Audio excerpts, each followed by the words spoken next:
বাঘের আতঙ্ক হাইলাকান্দিতে। হাইলাকান্দি জেলার শাহাবাদ অঞ্চলে দেখা দিয়েছে বাঘের আতঙ্ক। মোবাইলে বন্দি বাঘ সদৃশ প্রাণীর মুক্ত বিচরণের দৃশ্য।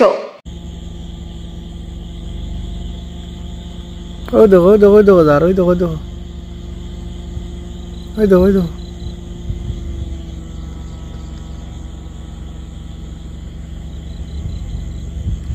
গত কয়েকদিন থেকে হাইলাকান্দির মণিপুর বন সংমণ্ডলের অন্তর্গত শাহাবাদ, কৃষ্ণপুর ইত্যাদি অঞ্চলে বাঘের আতঙ্ক সৃষ্টি হয়েছে। কিছু গৃহপালিত জন্তু ভক্ষণ করার পর বাঘ সদৃশ এই প্রাণীটিকে ঘিরে রীতিমতো আতঙ্ক দেখা দিয়েছে এইসব অঞ্চলে। মোবাইলে বন্দি বাঘ সদৃশ প্রাণীর একটি মুক্ত বিচরণের দৃশ্য। সেই মোবাইলের দৃশ্যতে দেখা যাচ্ছে যে বাঘের মতো দেখতে কোনো একটি প্রাণী সেখানে বিচরণ করছে।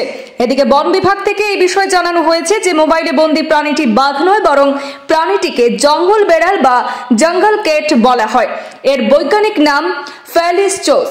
তবে এই প্রাণীটিকে আটক করতে অর্থাৎ হেফাজতে নিতে বন বিভাগ ব্যবস্থা গ্রহণ করছে বলেও মণিপুর বন সংমণ্ডলের রেঞ্জার প্রভাত গোয়ালা জানিয়েছেন।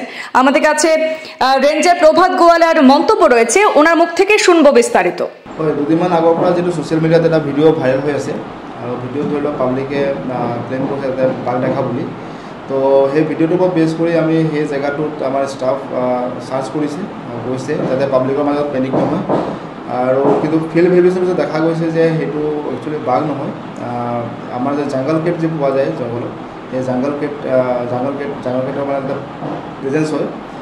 তথাপিতো আমি ষ্টাফখিনি আমি ৰেগুলাৰ তাতে সেই জেগাটোত বা সেই ঠাইটোত মনিটৰৰ কাৰণে ডিপ্লয় কৰা আছে, তেওঁলোকে ৰেগুলাৰ আপডেট লৈ আছে।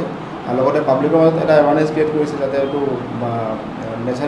নেচাৰেলি ফাউণ্ড হয় এইটো, আৰু হিউমেনৰ কাৰণে মানে ইমানো ভালনাৰেবিলিটি নহয় এইটো।